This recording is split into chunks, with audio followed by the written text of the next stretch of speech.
Hi and welcome to the final frontier of YouTube, the place where no subscriber has gone before. Unlike the US media, I will not try to tell you what to think about Mr. Mangione. As you can deduct from my voice, I am not from the USA, I am from Germany. I will hence not pretend to be an expert on US politics. And in addition, to argue that this type of violence is acceptable inside the USA, you should actually be inside the USA. But one thing is clear even to the complete outsider, and this is that the healthcare system that Luigi attacked is a massive failure. It's a danger to human life and welfare, and this can easily be proven. For all the economic indicators that truly count, go down for your country. The average height, the average IQ, and the average birth weight, this is all decreasing. All three measures are good indicators of the general health of your population. And if babies are damaged during pregnancy, this is what you can logically derive from the decreasing birth weight. Then, of course, the caused damage is difficult to undo for a very, very long time. What does it help you if your GDP is rising, while at the same time almost everyone is getting weak and sick? If a war comes, how shall this new generation, the damaged generation, defend you? And what type of very generalized violence do you need to achieve such a large-scale damage to such a large amount of people? Many of the opponents of Mr. Mangione claimed that we should not normalize violence. But to me and many others, this sounds like violence was already normalized in your country for a very long time. If you are looking for a legal and most importantly non-violent way to free Luigi, then let me suggest one. Simply elect him to become your president. This should give him immunity for a maximum of 10 years. Now you will say, great, but that is not a new idea. We know how this stuff works because we are the inventors and masters of the crazy American voting circus. I mean that event where scantily dressed megastars sing, and that includes live assassination attempts and candidates that pose inside garbage trucks. I give you a hint, we have none of this here in Germany. The whole process is totally mystifying to us. Not mystifying in a bad way, but clearly strange. But back to Luigi, you might think freeing him this way is impossible, because you think breaking the American two-party voting system is impossible. Americans seem to have basically two choices here. They can vote for the party they don't like, or they can vote for the party they don't like. This is a good concern because the two-party voting trap, as I will call it from now on, is an example of the prisoner's dilemma, which is well known from game theory. The prisoner's dilemma is not known to be easily solvable from inside the system. Limits the powers of your vote too, and if you combine it with other stuff that is bad for a democracy, for example media that is controlled by special interest groups, then it can kill a democracy. But hopefully there is a solution to the two-party voting trap. As it seems, American voters indicate as part of their voting registration which party they dislike the least. Please do not be angry on me if I translate something wrongly, for English is not my first language. But I was told this is called party affiliation in American English. For me, the American voter registration is like a mythical animal. I know that it exists, but I have never seen it with my own eyes. For it lives in a strange and faraway continent. But if you can use this voter registration to prove halfway safely for whom you voted in 2024, then indeed the two-party voting trap should be defeatable.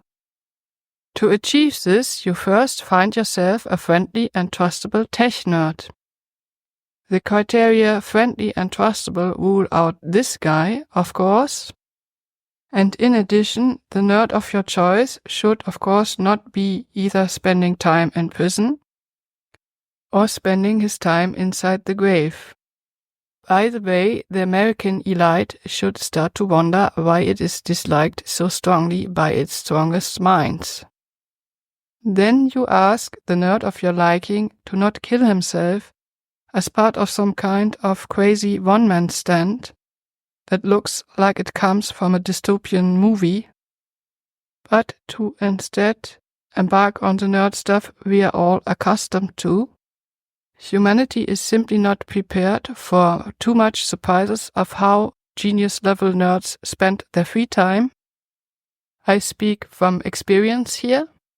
That guy or girl then hopefully codes you a website that does not make your computer explode, like pages in the Middle East. When people talk about technological innovation, they usually don't mean this.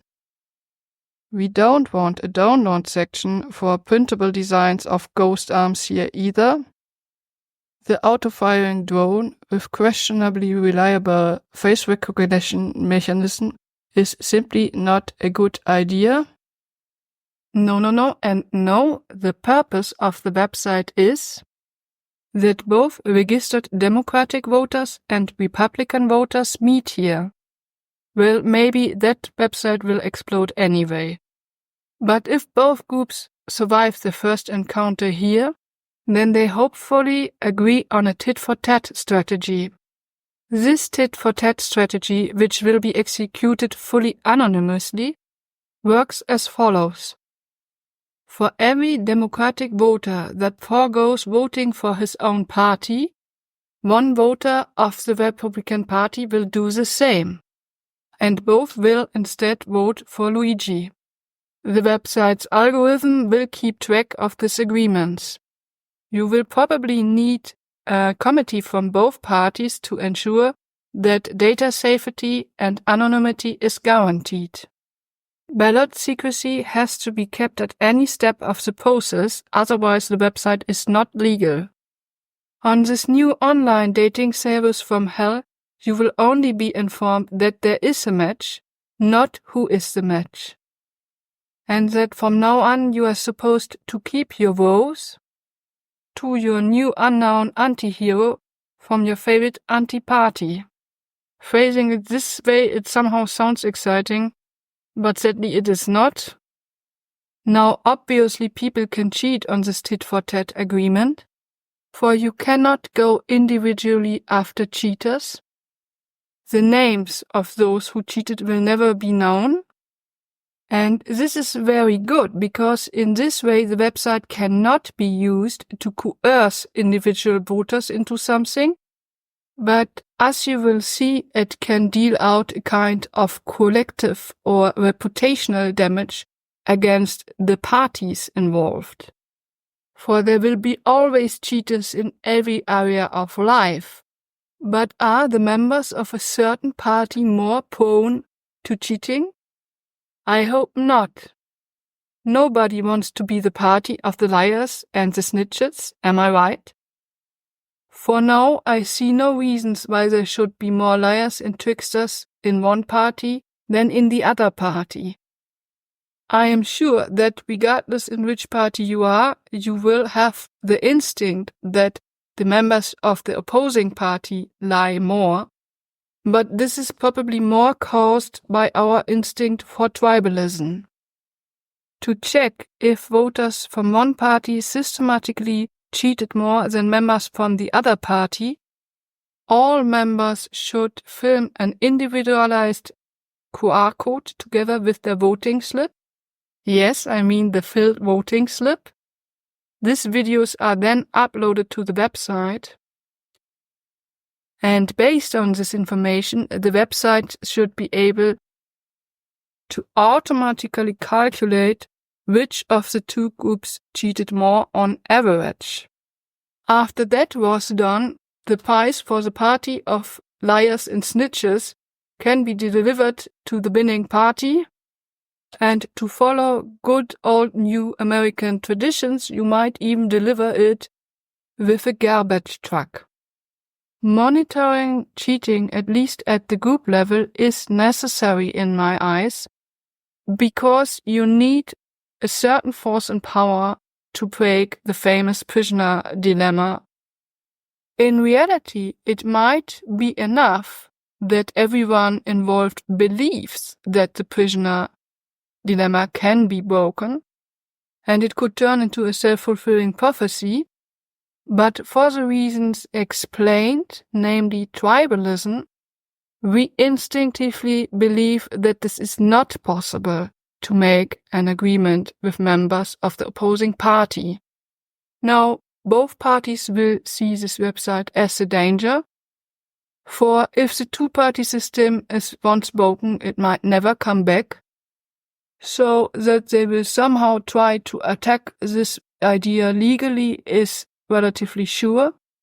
However, voter communication is not the same thing as voter coercion. The current US elite is doing a lot to block voter communication, for example, by controlling the media. But I hope that any judge busied with this question will be able to see the difference between communication and coercion. Any type of communication is somehow meant to change the behavior of the person you are talking to. So if you set the criteria what is coercion too widely, in the end you just forbid any type of communication. You indeed forbid talking. That this cannot be the right method to keep a democracy alive should be clear to anyone.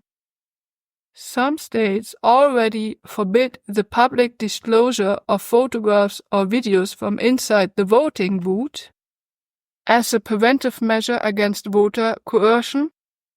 They in particular don't want that this information shows up on social media. Looking at how X behaves, I think this is a very good idea, but here we should focus on the idea of public disclosure. This will never happen if the idea is executed properly. And the best thing about it is that it is a non-violent solution to the mounting public anger over the Luigi case. By the way, I have a very simple and straightforward theory what's wrong with the large US media companies. I mean those which try to downplay the public anger at all cost, and which, in a type of reflex reaction, try to defend all CEOs regardless of what the particular CEO actually did. Because for me, here in Germany, what this American insurance industry is actually doing is beyond comprehension violent.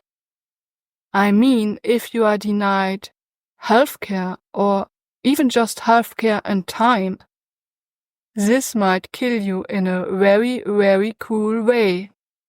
Here in Germany, you don't have to apply for proven medical treatments.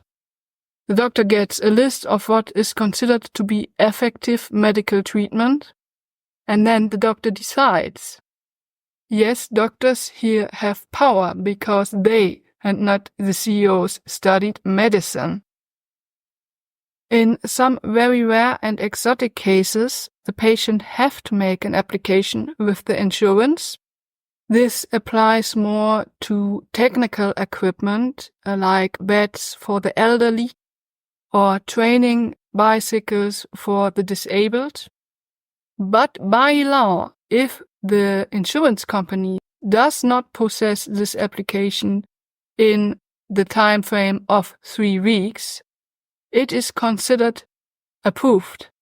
So the delay tactics would not work here at all. I guess this 3 weeks limit is something that a guy like Elon Musk would call over-regulation. I would call it the government doing its job. If you turn any type of government regulation into a case of leftist extremism, this is a very good excuse for politicians to not do any work at all. What's next? Will your pupils say that homework was done in Stalinist communism too? So homework is actually a case of communistic overregulation? So they will do no homework anymore? If you don't find this argument convincing if it comes from pupils, why do you accept it if it comes from politicians? But back to the top 3 professions of psychopaths. It's kind of self-explanatory why many men and women from these professions cannot believe that empathy can be a valid motive for violence. For if you never had empathy, how should you know what this feeling does? For psychopaths, this motive must always feel fake, and what feels fake must be a lie, right?